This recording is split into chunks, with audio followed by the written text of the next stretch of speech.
سوال: اللہ میل ہے یا فیمیل ہے؟ جواب: اللہ نہ میل ہے نہ فیمیل ہے۔ جس طرح اللہ ہر عیب سے پاک ہے اسی طرح سے جینڈر سے بھی پاک ہے۔ تو اللہ نہ میل ہے نہ فیمیل ہے۔ دیکھیے، میل یا فیمیل ہونے کی ضرورت تب پڑتی ہے جب کوئی جیو پرجنن کرنا چاہتا ہے۔ پرجنن یعنی ریپروڈکشن، یعنی اپنے بچے پیدا کرنا چاہتا ہے۔ جو جیو اپنے بچے پیدا کرتا ہے اس کو ضرورت پڑتی ہے میل فیمیل ہونے کی۔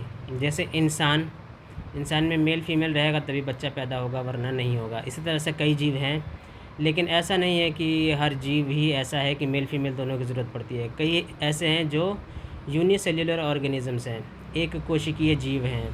وہ کیا کرتے ہیں کہ وہ میل فیمیل کا میٹ اس میں نہیں ہوتا، کیونکہ وہ ایک ہی ہوتا ہے، نہ میل ہوتا ہے نہ فیمیل ہوتا ہے۔ امیبا جو ہے، اگر اب پوچھا جائے آپ سے امیبا کیا ہے، میل ہے فیمیل ہے، تو ہم کہیں گے نہ وہ میل ہے نہ وہ فیمیل ہے، ایک جیو ہے بس، اور خود ہی کے دو ٹکڑے کر دیتا ہے، بائنری فیوژن اس میں ہوتا ہے، خود ہی کے دو ٹکڑے کر لیتا ہے، اور چھوٹا والا ٹکڑا اس کا بچہ بن جاتا ہے، بڑا والا ٹکڑا امیبا خود ہی رہ جاتا ہے، اس کا باپ کہہ لو یا ماں کہہ لو، کچھ بھی کہہ لو، کیونکہ اس میں کوئی جینڈر ہے ہی نہیں، کوئی دو چیزیں ہیں ہی نہیں۔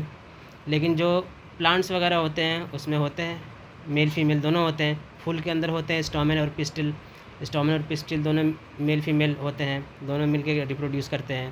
لیکن امیبا ایک ایسا ہے جس میں اکیلا ہے، اکیلے ریپروڈیوس کرتا ہے، نہ میل ہے نہ فیمیل ہے۔ تو سائنس میں اگر کوئی بات سمجھائی جاتی ہے کہ کوئی چیز نہ میل ہے نہ فیمیل ہے تو آسانی سے بات سمجھ میں آ جاتی ہے۔ جب اللہ کے بارے میں کہا جاتا ہے کہ اللہ نہ میل ہے نہ فیمیل ہے تو آسانی سے سمجھ میں کیوں نہیں آتی ہے آپ کے؟ اور اللہ ریپروڈیوس نہیں کرتا، ریپروڈکشن نہیں کرتا، کیونکہ اللہ جب اگر ریپروڈکشن کرنا چاہے گا تو پہلے خود کو ڈیوائیڈ کرے گا نا، خود کو اسپلٹ کرے گا۔ امیبا کیا کرتا ہے؟ پہلے خود کو اسپلٹ کرتا ہے۔ کوئی بھی جیو جب ایک ہی پیدا ہو جاتا ہے تو اس کو اللہ اسپلٹ کرتا ہے، اس کے بعد چاہے تو وہ سیکشول ریپروڈکشن کرے چاہے اسیکشول ریپروڈکشن کرے، اللہ جیسے انہیں چاہے ویسا ریپروڈکشن کا کرواتا ہے۔ پہلے آدم علیہ السلام، سب سے پہلے آدم علیہ السلام نے کیا کیا؟ اسیکشول ریپروڈکشن کیا، خود کو اسپلٹ کیا۔ آدم علیہ السلام نے خود کو اسپلٹ کیے کر کے حوا کو پیدا کر دیا، ایو کو پیدا کر دیا۔ آدم کے جسم میں اس کے دو ٹکڑے ہو گئے، ایک ٹکڑا حوا بن گئی، اور ایک ٹکڑا جو بڑا ٹکڑا تھا وہ تو آدم زندہ تھے ہی، وہ تو تھے ہی۔ اور اللہ ریپروڈکشن نہیں کرتا ہے، اللہ ریپروڈیوس نہیں کرتا ہے، اللہ پرجنن نہیں کرتا ہے۔ اللہ نہیں چاہتا کہ اس کی اولاد پیدا ہو، کیونکہ اس کا اللہ کا کوئی باپ بھی نہیں ہے۔ اللہ ہمیشہ سے ہے اور ہمیشہ رہے گا، نہ اس کو کسی نے پیدا کیا نہ اس نے کسی کو پیدا کیا ہے۔ اور اگر مان لیجئے اللہ پیدا کرتا بھی ہے تو اللہ کیا کرے گا؟ خود کو اسپلٹ کرے گا۔ ہو سکتا ہے دو اللہ ہو جائیں، ہو سکتا ہے دونوں میل ہو جائیں یا دونوں فیمیل ہی ہو جائیں، یا کیونکہ اسپلٹ کرے گا تو ہو سکتا ہے نہ میل ہو نہ فیمیل ہو، لیکن دو ہو جائیں، بہرحال وہ دو ہو جائیں، دو اللہ ہو جائیں۔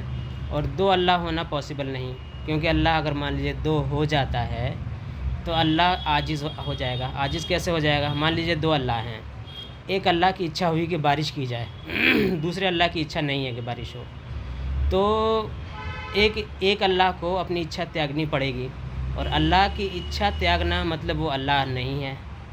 جو اللہ ہونے کی جو خاصیت ہیں، جو کوالٹیز ہیں، اس میں وہ فٹ ہی نہیں بیٹھ رہا، کیونکہ اللہ کا کام ہے کہ سب کام اس کی مرضی سے ہو۔ اللہ کی شان یہ ہے کہ سب کام اس کی مرضی سے ہو۔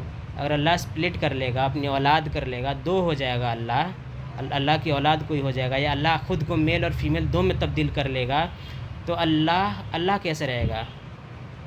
سمجھ میں آئی نا بات؟ تو اللہ کی شان میں اس میں فرق پڑے گا، پھر وہ اللہ کی ڈیفینیشن میں فٹ نہیں بیٹھے گا، کیونکہ دونوں میں سے کوئی ایک اللہ کو مجبور ہونا پڑے گا کسی نہ کسی چیز میں۔ ہو سکتا ہے ایک اللہ کو من کرے کہ کسی گھر لڑکا پیدا کرے، دوسرے اللہ کو من کرے کہ نہیں لڑکی پیدا ہونی چاہیے، تو پھر کسی ایک کی ہی مانی جائے گی۔ تو جب دونوں میں سے کسی ایک کی مانی جا رہی ہے، دوسرے اللہ کی نہیں مانی جا رہی، تو وہ اللہ کس بات کا ہوا؟ اللہ کی ڈیفینیشن میں فٹ بیٹھ رہا ہے؟ نہیں بیٹھ رہا نا، کیونکہ اللہ کا وعدہ ہے کہ جو میں چاہوں گا وہی ہوگا۔ میں چاہوں گا کسی کے گھر میں لڑکا پیدا ہو تو لڑکا ہوگا، میں چاہوں گا لڑکی ہو تو لڑکی ہوگا۔ السلام علیکم۔